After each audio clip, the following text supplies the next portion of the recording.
Now, together, if we have gone that far, then we can begin to examine what is actually meditation. The Christian form of that is contemplation. Contemplation is different from meditation. Meditation is the capacity of the brain which is no longer functioning partially, which we talked about also, but brain that has freed itself from its conditioning and therefore functioning as a whole. Such a brain is different from mere contemplation. I can be conditioned as a Christian, Hindu, whatever you will, and I can contemplate from my background, from my conditioning. That contemplation does not free my conditioning.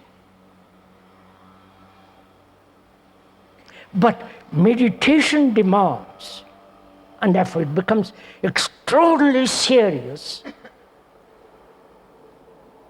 and requires a great deal of inquiry and attention.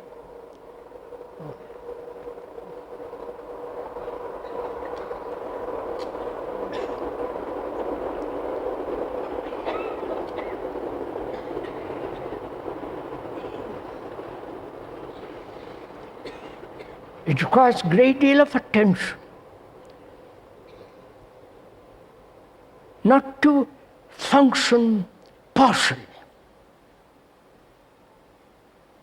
which we again explain carefully. Partially we mean in a particular specialization or to function in a particular occupation, to narrowly make the brain or allow the brain to accept beliefs, tradition, dogmas, rituals, which are only partial, all those invented by thought. The Christians have this word faith. And if one has faith in God or whatever you will, things will be all right. Or things will come out all right. This has been the slogan for 2,000 years. And the Asiatics have their own form of faith. Karma, reincarnation, evolution, time, and so on. So meditation is different from contemplation in the sense that meditation demands that the brain is no longer conditioned to act partially but wholly. Right? That is the requirement for meditation. Otherwise, meditation has no meaning. So how the question then is it possible, living in this world which demands certain forms of specialization, a skillful carpenter, skillful mechanic, skillful mathematician, or a very skillful housewife, doesn't matter. living in this world which demands these, and yet allow, and yet be free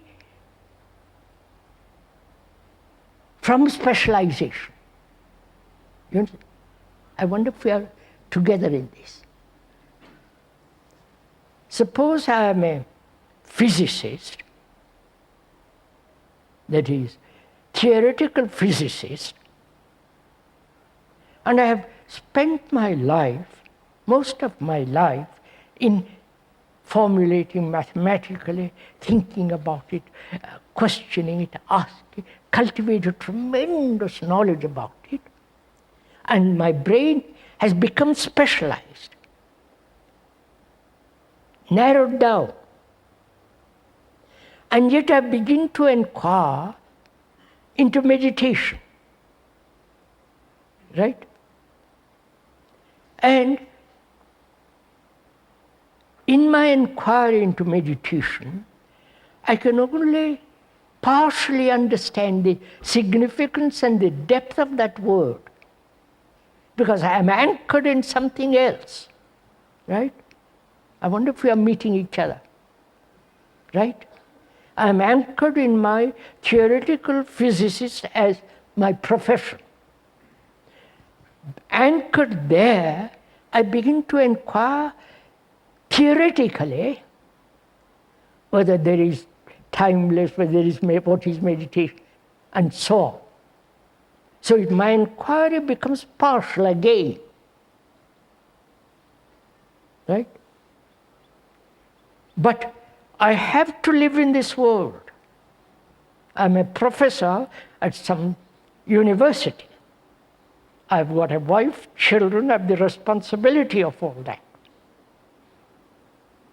And perhaps I'm also ill. I've got responsibility of all that.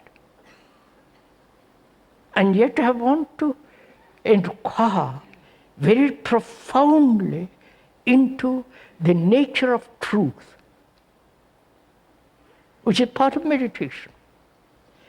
So my approach is partial. So my question is it possible to be specialized as a carpenter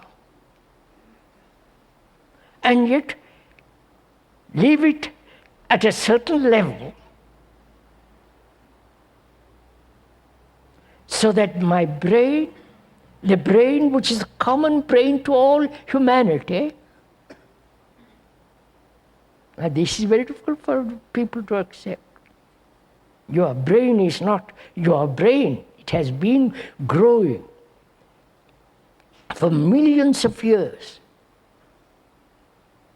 accumulating all kinds of and so on, knowledge. It is not yours. Your consciousness event is not your consciousness, which you readily accept, but you would rather resist when you say your brain is not yours. It is grown through space and time, which is common to all humanity.